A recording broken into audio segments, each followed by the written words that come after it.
తాకట్టులో ఉన్న మీ బంగారాన్ని విడిపించి అదే రోజు ఉన్న ఆన్లైన్ రేటుకే మేము కొంటాము. Ganesh gold buyers. మా నంబర్ 9160556916.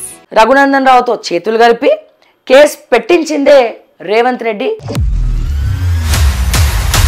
మరి ఏ కోణంలో ఏ ఆధారాలతో ఆయన మాట్లాడుతున్నారు? అసలు ఏంటి, నిజంగానే అది ఉందా 50% పరిమితికి మించి దాటకూడదు రిజర్వేషన్స్ అని? వీళ్లకు బీసీ రిజర్వేషన్ అనేది అది ఒక అంకె, ఒక గ్యారెంటీ. 42% రిజర్వేషన్ ఇవ్వాలా ఇవ్వద్దా?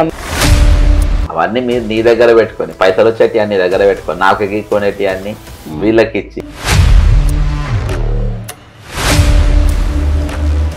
టికెట్ అనౌన్స్ కాకముందే చేసిరా. అప్పుడు అభ్యర్థి ప్రకటించిన తర్వాత టార్గెట్ చేసిరంటే ప్రతిపక్షం అనుకోవచ్చు. ఇసోంటోని ముఖ్యమంత్రి చేస్తే తెలంగాణకి ప్రమాదం అని చెప్పి నేను అంటే ఒక బీసీని కమ్మాలు అందరు కలిసి ఓడగొడతారు. సపోర్ట్ చేస్తుందని అనుకోవచ్చు ఈ విషయంలో. ఎంఐఎంది వాళ్ళు ప్రీపేడ్ టైప్ అడ్డ మీద కూళ్ళు వాళ్ళు.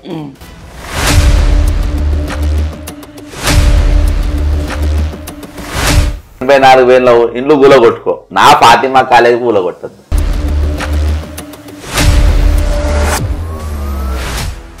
కానీ ఇంకొంతమంది కాంగ్రెస్ లో ఉన్న వాళ్ళు ఏమంటున్నారు, రేవంత్ రెడ్డి ₹1 కూడా హైకమాండ్ కి ఇవ్వట్లేదు. ఈరోజు కాంగ్రెస్ వాళ్ళు కావాలిగా, సిగ్గున్నోళ్ళు ఎవరన్నా. హాయ్ హలో అందరికీ నమస్తే, వెల్కమ్ టు ఓకే టీవీ. నేను మీ జర్నలిస్ట్ శ్రావ్య. ముందుగా తెలంగాణ రాష్ట్రంలో ఎన్నో అంశాలు జరుగుతున్నాయి. అందులో ముఖ్యంగా 2 అంశాలు చర్చనీయాంశంగా మారాయి. ఒకటి బీసీ రిజర్వేషన్, ఇంకోటి జూబ్లీ హిల్స్ బైపోల్ ఎన్నికలు. సో ఈ స్టోరీ మొత్తం ఈ 2 చుట్టూ తిరుగుతూ ఉంటే, ముఖ్యంగా జూబ్లీ హిల్స్ బైపోల్లో మాత్రం క్యాండిడేట్ ఎవరు, అది కూడా అధికార పార్టీ క్యాండిడేట్ ఎవరు అంటే నవీన్ యాదవ్ అని చెప్పి చాలామంది మాట్లాడారు. కానీ కొత్తగా అసలు నవీన్ యాదవ్ని ఓడగొడదామని చూసేదే రేవంత్ రెడ్డి, ముఖ్యమంత్రి రేవంత్ రెడ్డి గారు. అలాగే అసలు కేసు పెట్టించిందే అంటే రఘునందన్ రావుతో చేతులు కలిపి అభ్యర్థి ప్రకటించక ముందే నవీన్ యాదవ్కి ఎక్కడ టికెట్ ఇస్తారా అని చెప్పి రఘునందన్ రావుతో చేతులు కలిపి కేసు పెట్టించిందే రేవంత్ రెడ్డి, కేసు పెట్టింది రఘునందన్ రావు అని చెప్పి బక్కా జడ్సన్ గారు మాట్లాడుతూ ఉన్నారు. మరి ఏ కోణంలో ఏ ఆధారాలతో ఆయన మాట్లాడుతున్నారు, ముఖ్యంగా ఈరోజు ఈ విశ్లేషణలో అడిగి తెలుసుకుందాం. సార్ నమస్తే, ఎలా ఉన్నారు? ఏంటి బీసీ రిజర్వేషన్ మీ కాంగ్రెస్ పార్టీ ఇస్తుంది అని మేము ఫస్ట్ విన్నప్పుడే, అప్పుడు ఇదివరకు కూడా మనం మాట్లాడుకున్నాం. అప్పుడు అవుతుందో కాదో అని మీరు ముందే చెప్పారు, బట్ మీరు చెప్తుంది మళ్ళీ ఇక్కడ జరుగుతోంది. ఏ రకంగా చూడొచ్చు దీన్ని? హైకోర్టులో అంటే ముఖ్యమంత్రి గారికి తెలియకుండానే రెడ్డిల సంఘం పోయి కోర్టులో కేసు వేసిందంటారా? ఇప్పుడు మామూలుగా ఏంటంటే రేవంత్ రెడ్డి ఏది చేసినా అందులో నాకేం లాభం అనేది చూసుకుంటాడు. ఈయనకి ఎట్లా లాభం అని చూసుకుంటాడు అని అంటే, ఇప్పుడు రేపటి దినాన ముఖ్యమంత్రి ఒకవేళ మార్చాల్సి వస్తే ఇంకో రెడ్డిని చూస్తాడు.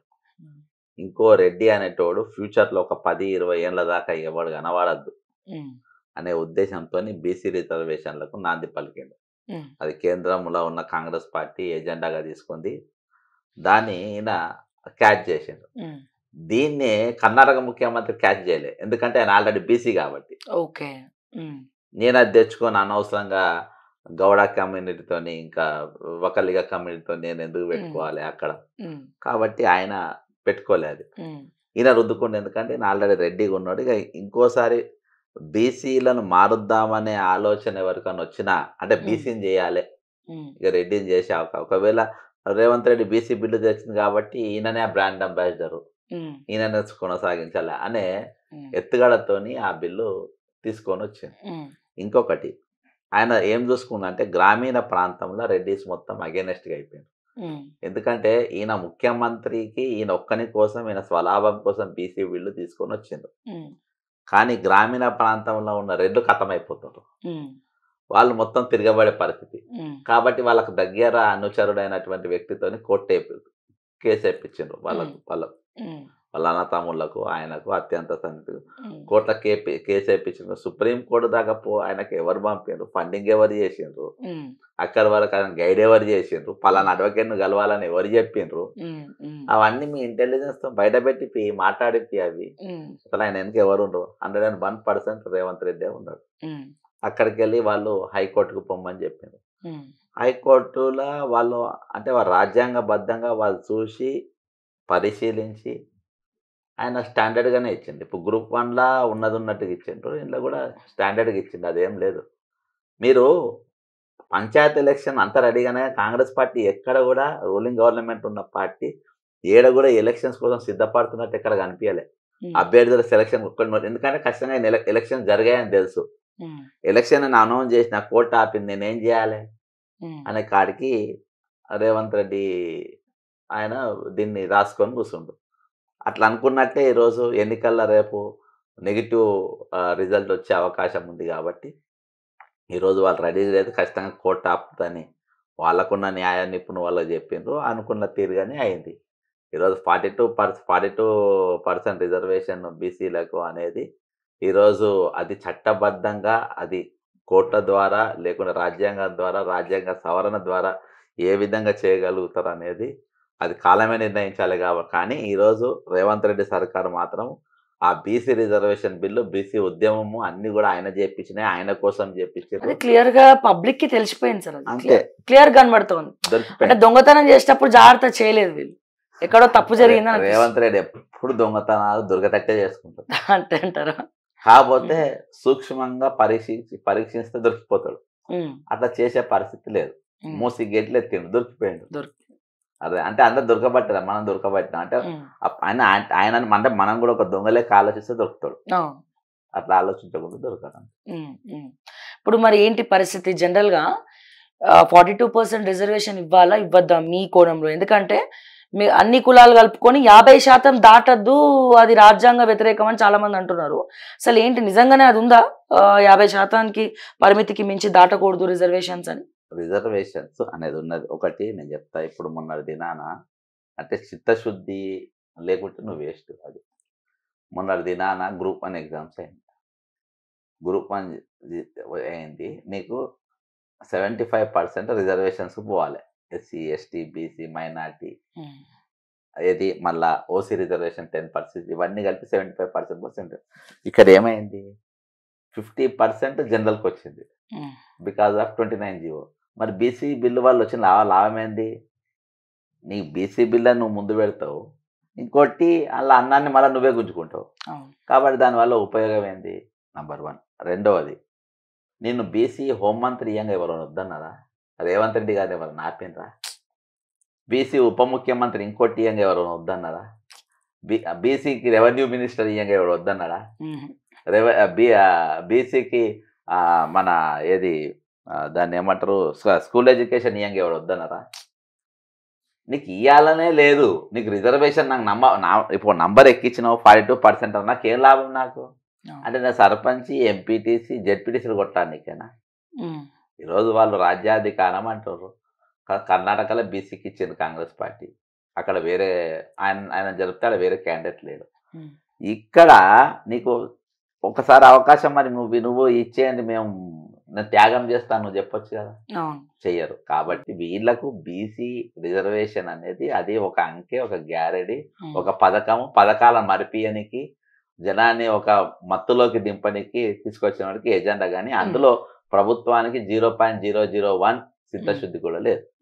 ఇప్పుడు 3-4 డేస్ నుంచి సోషల్ మీడియాలో చాలా వైరల్ అవుతుంది రేవంత్ రెడ్డి ఇచ్చిన పదవుల గురించి. దాంట్లో అత్యధిక శాతం అన్ని రెడ్డిల పేర్లే ఉన్నాయి, మీరు కూడా చూసే ఉండొచ్చు. అవును. సో ఏం పరిస్థితి మరి? నువ్వు చుట్టుపక్కల మొత్తం అందరిని రెడ్డిల్ని పెట్టుకొని మళ్ళీ బీసీ రిజర్వేషన్ అని మాట్లాడడంలో అర్థం ఏముంది? ఇప్పుడు ఆల్రెడీ వాళ్ళ తమ్ముడు వాళ్ళ ఇంట్లోనే అన్ని శాఖలు పంచుకున్నారు, పేరుకు మంత్రులు.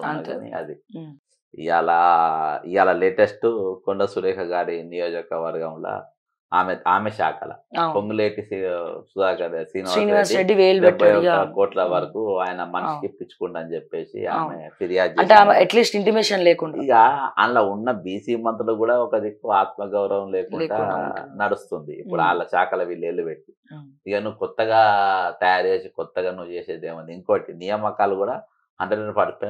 అదే నేను నంబర్ వేస్తాను, అదే అంటున్నా 42% రిజర్వేషన్ అని పెడతా. కానీ నేను ఏళ్ళ నియామకాలలో వాటిని పాటించా. అది గ్రూప్ 1 కానీ, లేకుంటే ప్రభుత్వంలో ఉన్న నామినేటెడ్ పోస్టుల విషయంలో కానీ, లేకుంటే ఏమైనా ఇంపార్టెంట్ పోర్ట్ఫోలియోలు కానీ, ఏవైనా కానీ ఎండ్ల కూడానే పాటించా. అసొంటప్పుడు నీకు ఏం శుద్ధి ఉన్నట్టు, నీకు దేనికోసం మాట్లాడినట్టు. ఇవాళ బీసీ సంఘాలు కూడా వాళ్ళు పెట్టింది వాళ్ళ పునరావాస కేంద్రం కోసం, కానీ వాళ్ళు నిజంగా బీసీల కోసం ఎవరు పనిచేస్తుంది, ఎవరు కొట్లాడుతుండ్రు. అదే 20th జీవో అనేది చాలా పెద్ద గుదిబండ అది బీసీలకు. దాని మీద ఉద్యమం చేయని వాళ్ళు ఈ రిజర్వేషన్ 4కి కొనిక నంబర్ పేపర్ రాజకీయ పదవుల కోసమే అంటారా ఇదంతా కూడా? రాజకీయ పదవుల కోసం కాదు. రేవంత్ రెడ్డి ఇంకొక రెడ్డి ముఖ్యమంత్రి కానీ రెడ్డి లీడర్షిప్ ను చంపేయనికి అని చెప్పి చేసింది అంతే. వీళ్ళ మీద బీసీల మీద ప్రేమతో కాదు.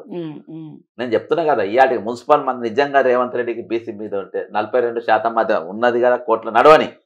నువ్వు మున్సిపల్ మంత్రి బీసీకి, నీ దగ్గర ఉన్న హోంమంత్రి బీసీకి, ఎడ్యుకేషన్ మినిస్టర్ బీసీకి, అవన్నీ మీరు నీ దగ్గర పెట్టుకొని పైసలు వచ్చేటి అన్ని దగ్గర పెట్టుకొని 4కి కొనేటి అన్ని వీళ్ళకి ఇచ్చి, గొర్రెల దొకానికి బర్రెల దొకానికి వీళ్ళకని వేరే వాళ్ళకి ఇచ్చి, డబ్బు ఉన్నాయని క్రీమ్ రెవెన్యూ కూడా రెడ్డి దగ్గరే ఉంది. అవును, నీకు కాదు, నీకున్న నాలెడ్జ్ ఏంది? వెళ్ళిపోయేంత మెదడు ఉన్నది రేవంత్ రెడ్డికి పెద్దగా. ఏది పెద్ద పివి నరసింహారావు గారు లెక్క పెద్ద ఇదేం కాదు. నువ్వు ఒక ఇదివరకు మంత్రి పదవి చేసిన వాళ్ళు కాదు. 10 శాఖలు నీ దగ్గర ఎట్లా పెట్టుకుంటావు? నీకేం నాలెడ్జ్ ఉంది? నీ సబ్జెక్ట్ ఏమున్నది? ఆ సబ్జెక్ట్ ఉన్న వాళ్ళకి బీసీలకి ఎమ్మెల్సీ ఇచ్చి గెలవకుంటే మరి హైకమాండ్ ఏం చేస్తున్నట్టు? కాంగ్రెస్ అంటే ముఖ్యమంత్రి ఏముండదు, మీనాక్షి నటరాజన్ ఏం చేస్తున్నట్టు? ఆవిడ ఎందుకు వచ్చినట్టు ఇక్కడికి హైకమాండ్? మొన్న మన ముఖ్యమంత్రిని అది కూడా మళ్ళా ఇప్పుడు గల్లీకి వెళ్ళి మొదలు పెడితే ఢిల్లీ దాకా ఎవరికి ఏం జరిగినా మనమే స్పందించాలి. మన తెలంగాణ అంటే మా తెలంగాణ ముఖ్యమంత్రి మేము గల్లలు పట్టుకుంటాం, కొట్టుకుంటాం, ప్రశ్నించుకుంటాం, అడుక్కుంటాం, అన్ని చేస్తాం. మరి కాంగ్రెస్ పార్టీ ఏం చేసింది తెలుసా? మరి ఈ కన్నయ్యతోని వినిపిస్తా నేను. కన్నయ్యతోని आपके मुख्यमंत्री कन्हैया कह देते हैं 2-3 सवाल बस खटखट से पूछ लेती हूँ। आपके मुख्यमंत्री तेलंगाना के कह देते हैं कि हमारा डीएनए बिहारियों के डीएनए से बेहतर है। इस पे आप प्रशांत जी से पूछ लीजिएगा, आजकल इसका टेंडर वही लिए हुए हैं। कन्हैया बिहार में कांग्रेस का चेहरा है एकमात्र। जी बताइए ना, बताइए। मुझे जो है ना, मुझे आता नहीं ना मोहतरम को मोहतरम कहना, किसी को ज्यादा किसी को कम कहना। मेरी जात, औकात, मेरी पहचान, मेरा जन्म, इतिहास, संस्कृति और विचार में कहीं से भी ये नहीं है कि बिला वजह जो है हम किसी को अपमानित नहीं करेंगे और बिला वजह अगर कोई अपमानित करेगा तो चाहे हमारे दल में हो, दूसरे दल में हो, हवाई जहाज से उड़ता हो कि सोने के महल में रहता हो, चोर को जैसे चोर कह रहे हैं वैसे ही बदतमीज को बदतमीज कहेंगे, चाहे वो हमारे। రేవంత్ రెడ్డిని దొంగ అన్నాడు. రేవంత్ రెడ్డిని దొంగ అన్నాడు. రేవంత్ రెడ్డిని బట్టేబాజ్ అన్నాడు, బత్తమీజ్ అన్నాడు. అంటే మూర్ఖుడు, ఒక దొంగ. అది నా పార్టీ అయినా కానీ ఏ పని దొంగ అంట, మూర్ఖుడు అంట. నేను దీనిపైన మన ముషిరాబాద్ పోలీస్ స్టేషన్ కంప్లైంట్ కూడా ఇచ్చిన. మా ముఖ్యమంత్రిని ఈ తెలంగాణ ముఖ్యమంత్రి చైర్మన్ అంటున్నా, ఒక కుర్చీ మీద అంటే ఒక సీఎం చైర్ మీద ఒక కాసు బ్రహ్మానందరెడ్డి గారు, ఒక పివి నరసింహారావు గారు, ఒక కోట్ల విజయభాస్కర్ రెడ్డి గారు, ఒక మర్రి చెన్నారెడ్డి లాంటి గొప్ప నాయకులు కూర్చున్నటువంటి కుర్చీలా ఈరోజు ఒక చిల్లర క్యారెక్టర్ ఉన్నటువంటి ముఖ్యమంత్రి కూర్చొని మీరు కూర్చోబెట్టి మీరు ఈయన దొంగ అంటారు, మీరు ఈయన కుట్రదారుడు అంటారు. మీరే కదా కూర్చోబెట్టింది. మీకు అంటే మీకు దొంగని మీకు తెలిసి కూర్చోబెట్టిందా? కన్నయ్య అంటే మామూలు కాదు కదా.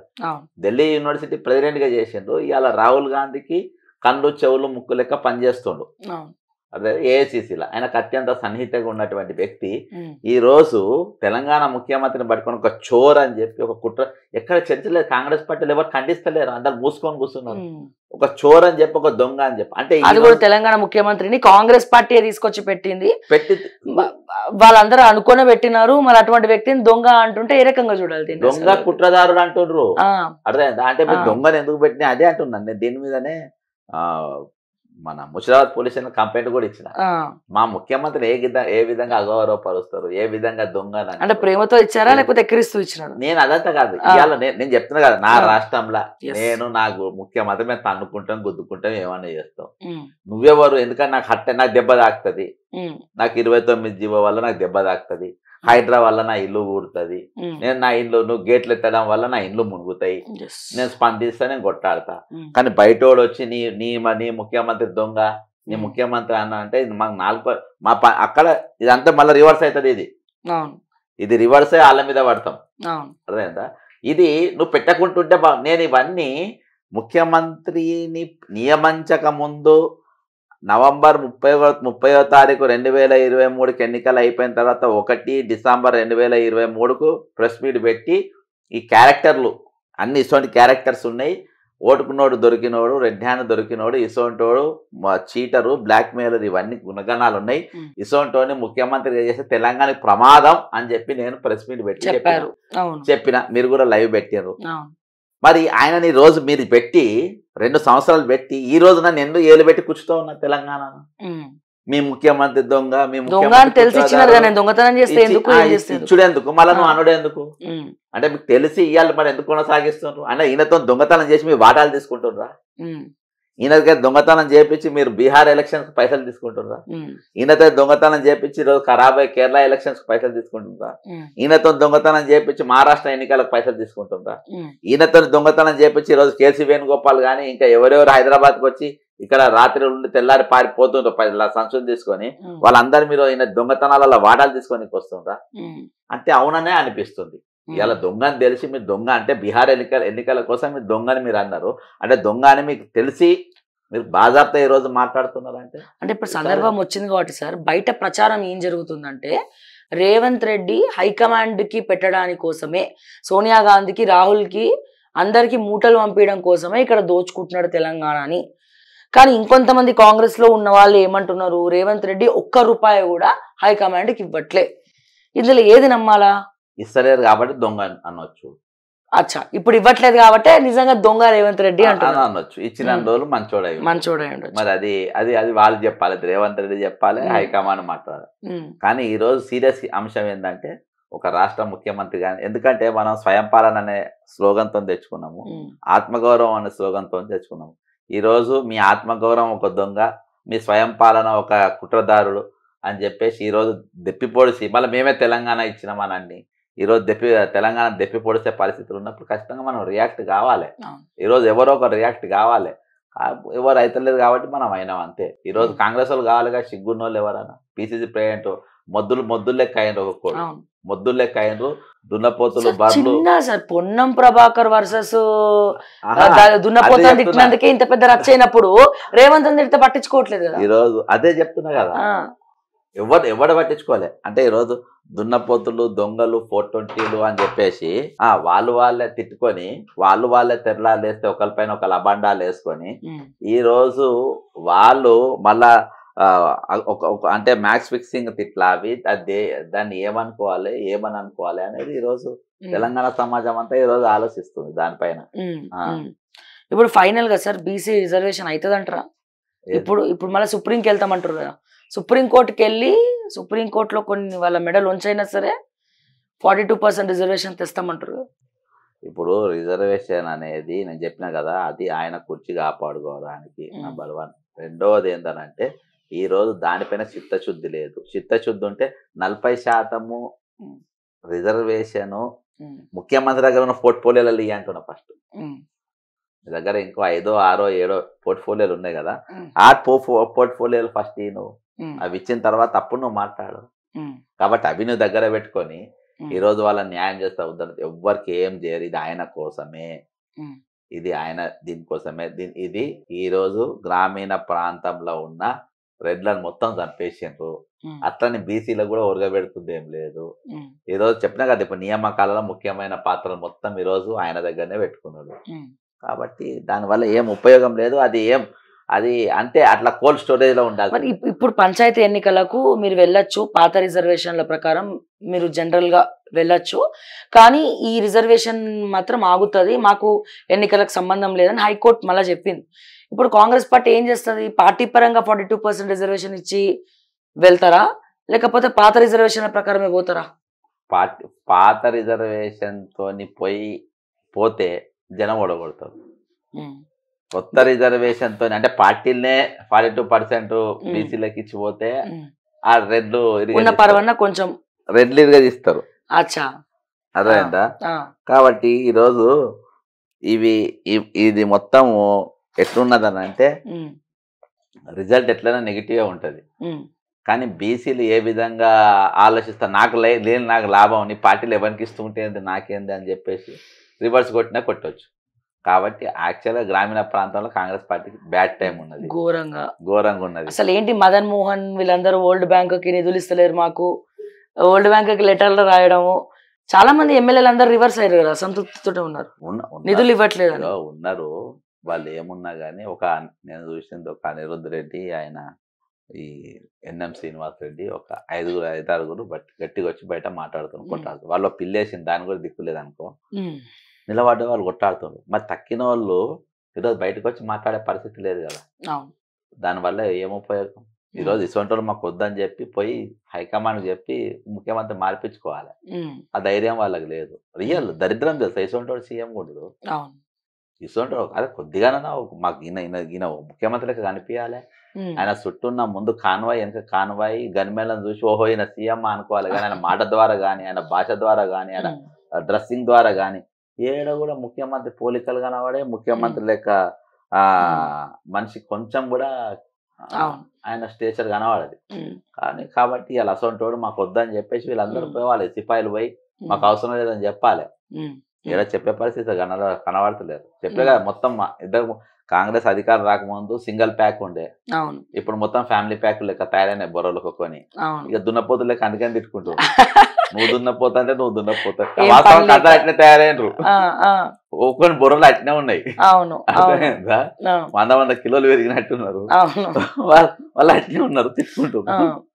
సార్ ఇప్పుడు జూబ్లీ హిల్స్ ఇప్పుడు ఒక రకంగా బీసీ రిజర్వేషన్ అంటే, ఇంకో రకంగా చెప్పాలంటే పంచాయతీ ఎన్నికలు, ఆ తర్వాత ఇప్పుడు ఆల్రెడీ ఎన్నికల నగారం మోగింది. జూబ్లీ హిల్స్ బైపోల్ మీద అందరి చూపు ఉన్నది. బీఆర్ఎస్ ఒకవైపు మాగంటి సునీత గారిని నించోబెట్టింది, ఎప్పుడో ప్రకటించినారు వాళ్ళు. ఇక్కడ కాంగ్రెస్ నుంచి బాగా కాంట్రవర్సీస్ అయిన తర్వాత ఇక లాస్ట్ మూమెంట్లో మళ్ళీ నవీన్కే ఫైనల్ చేసారు, నవీన్ యాదవ్కి ఫైనల్ చేసారు. మరి అది ఎంఐఎం సపోర్ట్ ఉందని చేశారా, ఏం చేశారో తెలియదు. బట్ ఈ ఒక కోణంలో చూస్తే ఒకవైపు బీసీ రిజర్వేషన్, బీసీ ట్రెండ్ నడుస్తుంది కాబట్టి బీసీకి టికెట్ ఇచ్చినారు. కానీ ఎవరు గెలుస్తారంటారు? అంటే ఈ ఎలక్షన్లో సానుభూతి వర్కౌట్ అవుతుందా? నేను రేవంత్ రెడ్డి గారిని మీ ఒకటి ద్వారా ఒకటి ఛాలెంజ్ చేస్తున్నా. రేవంత్ రెడ్డి గారు మీరు ప్రమాణం చేసి చెప్పండి, నీవు జూబ్లీ టికెట్ రంజిత్ రెడ్డికి ఇప్పించే ప్రయత్నం చేసినావా లేదా? ప్రమాణం చేసి చెప్పు. నీ నోట్లోకి వెళ్ళి ఒక సందర్భంలో కూడా రంజిత్, ఎందుకంటే పాపం వాళ్ళు అభ్యర్థి వాళ్ళంతా మాకు టికెట్ ఇప్పించిన వాళ్ళు అనుకుంటారు, కొట్లాడి మరి ఇప్పించిన అనుకో. నీ పక్కన కొట్లాడి ఎవరితో కొట్లాడి కూడా చెప్తలేరు. నేను అందుకని చెప్తున్నా, నీవు ప్రమాణం చేసి రంజిత్ రెడ్డికి టికెట్ ఇప్పించే ప్రయత్నం నువ్వు చేసినావా లేదా, ఆయన కీమని నువ్వు అన్నవా లేదా, ఒట్టేది చెప్పు. నువ్వు ఎవరి మీద నాన్న, నీ నీ నీ అంతరాత్మ మీద నువ్వు ప్రమాణం చేసి చెప్పు. నువ్వు చెప్పలేదా? నంబర్ 1.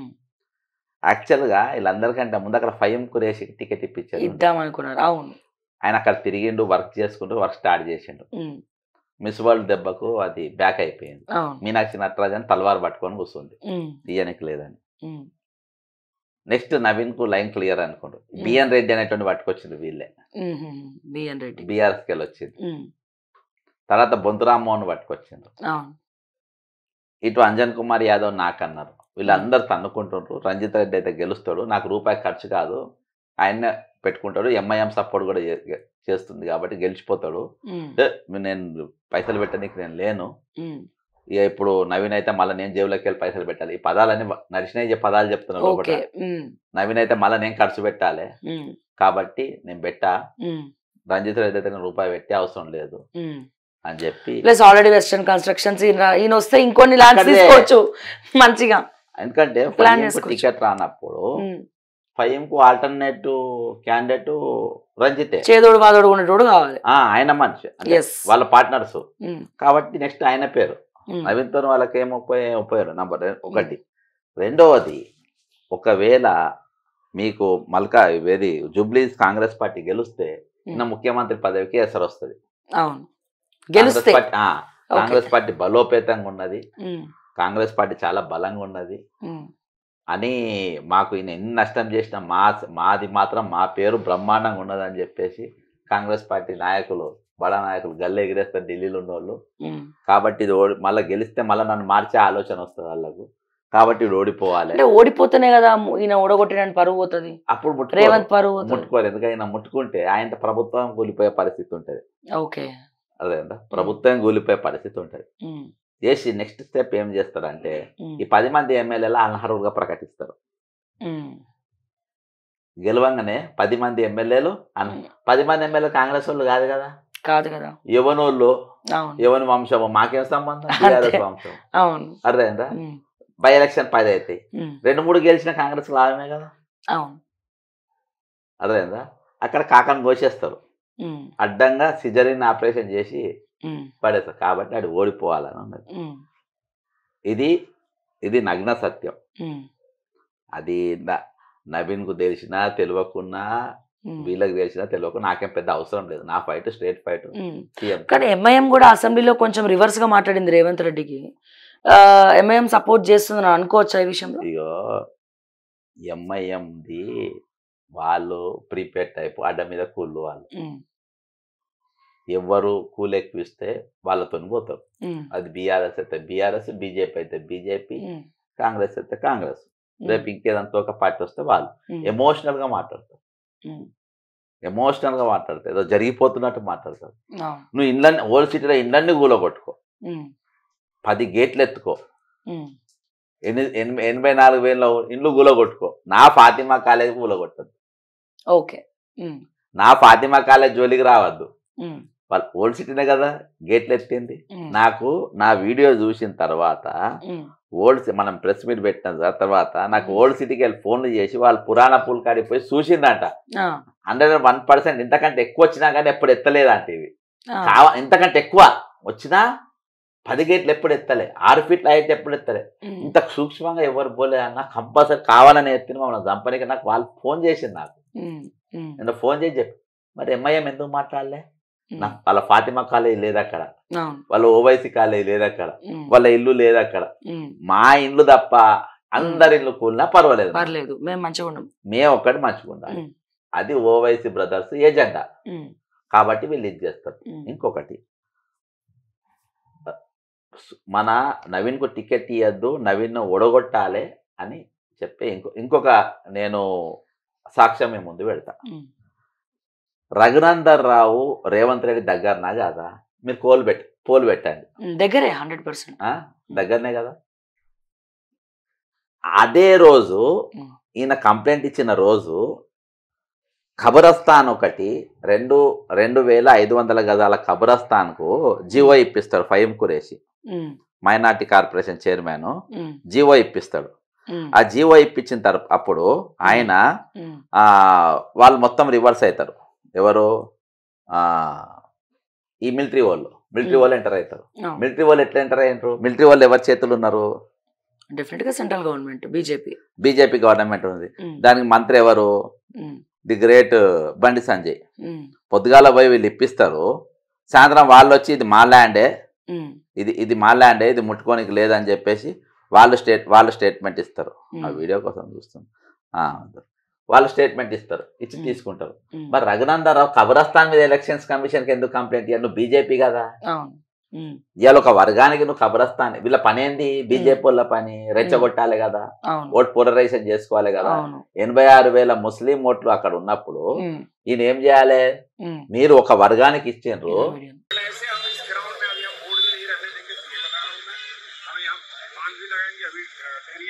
రైట్, ఓకేనా?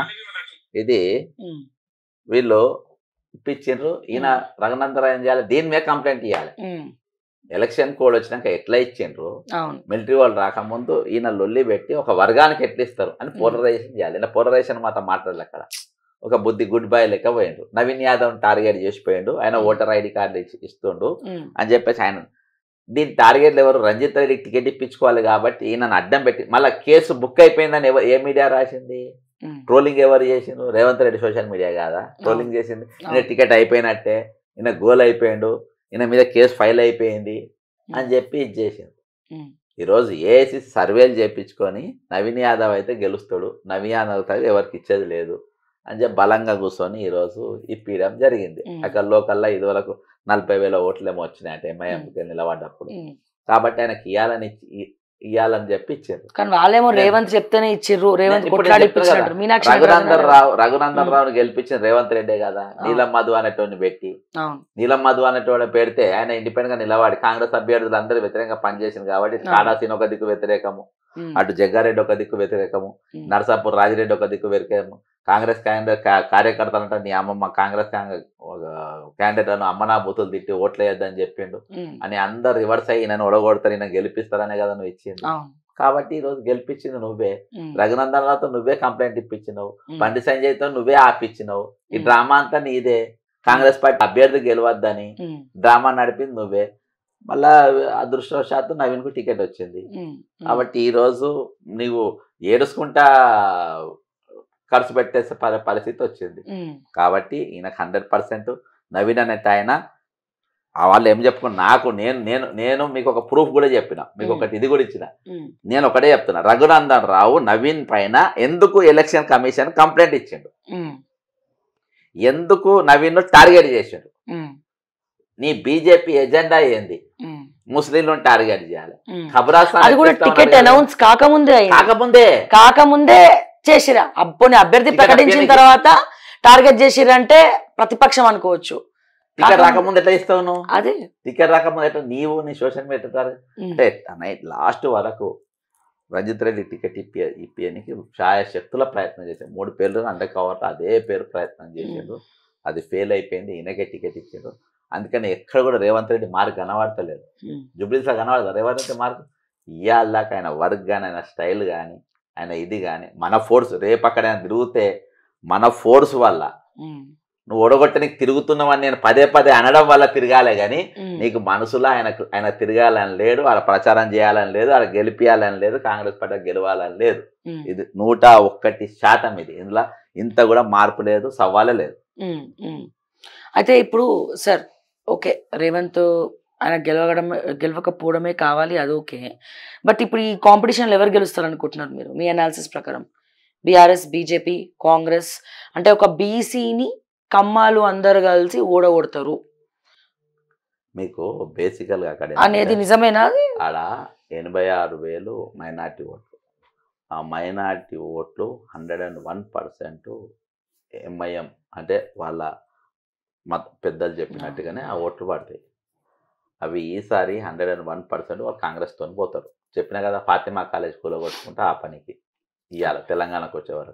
ఎందుకంటే రేవంత్ రెడ్డి బీజేపీతో కూడా ఉంటుంది కదా, కిషన్ రెడ్డి డైరెక్షన్లో ఉన్నాడు కదా, సీక్రెట్ రిలేషన్షిప్. కిషన్ రెడ్డి మళ్ళీ ఎంఐఎం దోస్తులే కదా, అర్థమైందా? ఇవాళ కిషన్ రెడ్డి కూడా 10 గేట్లు ఎత్తే కిషన్ రెడ్డి కూడా మాట్లాడలే కదా, ఎంఐఎం కూడా మాట్లాడలే కదా. ఈ సిండికేట్ అన్న దొంగల సిండికేట్ అంతా ఒకటే కదా.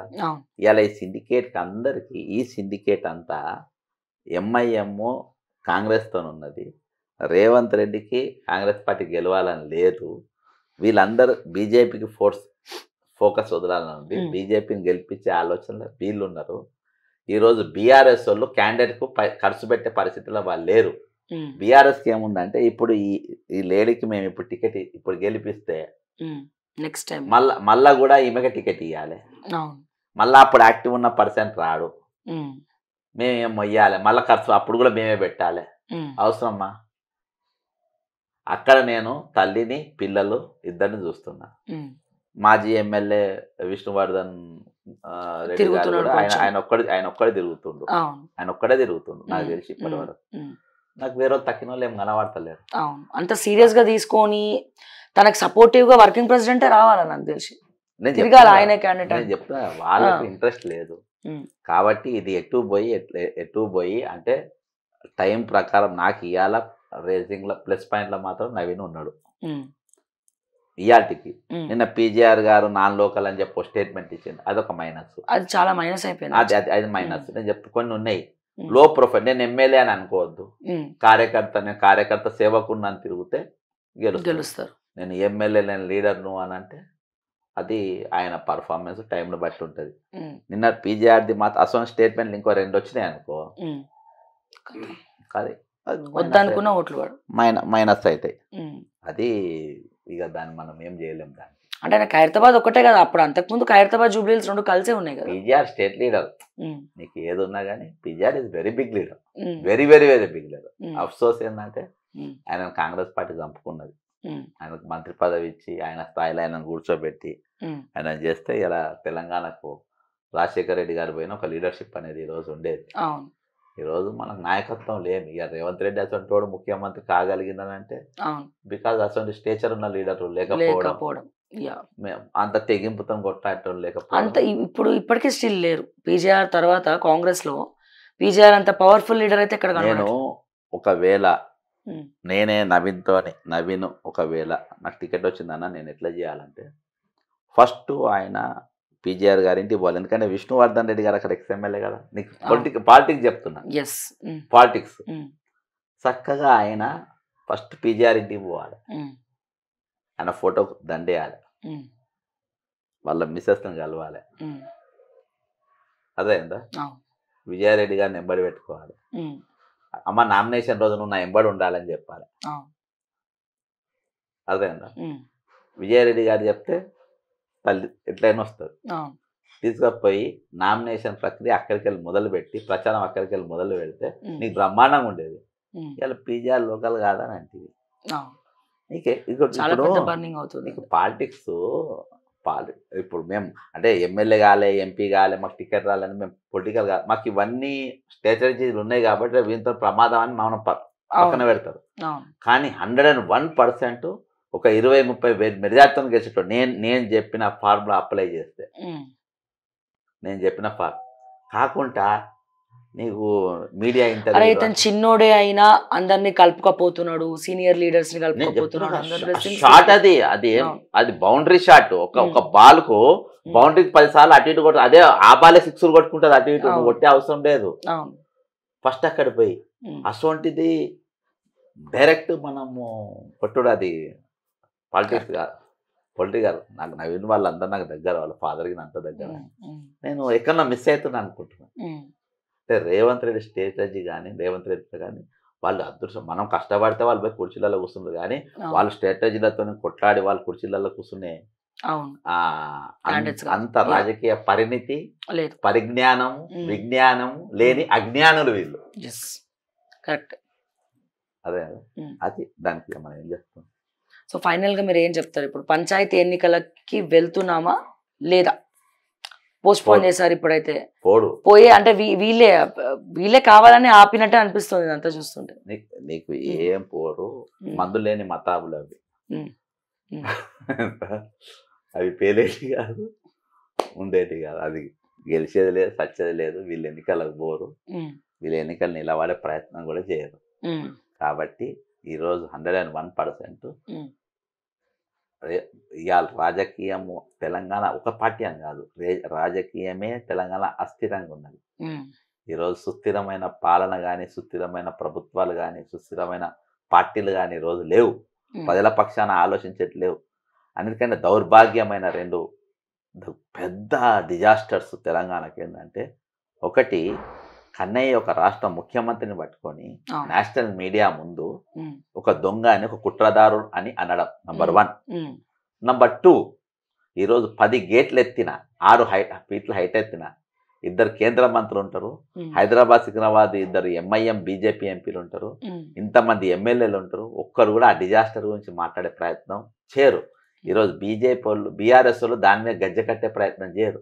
ప్రతిపక్షం ఏది ఇక్కడ, వాళ్ళ పాత్ర ఏది, వాళ్ళ రోల్ ఏది, ప్రజల పక్షం నిలబడ్డ నాయకుడు అసలు ఎవడు? దీనికి పవరే కాదు కదా. ప్రశ్నార్థకంగా మారిన తెలంగాణ కాబట్టి అంటే లీడర్షిప్ లేదు ఈరోజు, అర్థమైందా? కాబట్టి ఈరోజు వీళ్ళకు హెల్మెట్లు ఉన్నాయి, కార్లు లేదు, స్కూటర్ లేదు, ఉత్త హెల్మెట్లు పెట్టుకొని తిరుగుతుండ్రు. అదే ఎంపీ, ఎమ్మెల్యే, సీఎం, మేయరు ఆ పదవులు, హెల్మెట్లు ఉన్నాయి, కార్లు లేవు, నడుచుకుంటూ పోతుంటే పిచ్చోళ్ళని చూసినట్టు చూస్తారు ఈరోజు తెలంగాణ లీడర్లను కానీ తెలంగాణ నాయకులను కానీ. కాబట్టి that is the fate. Anyways sir, ఎన్నో అంశాలు మన ఓకే టీవీలో మీరు చర్చించినందుకు చాలా సంతోషంగా ఉంది. Thank you sir, thank you so much.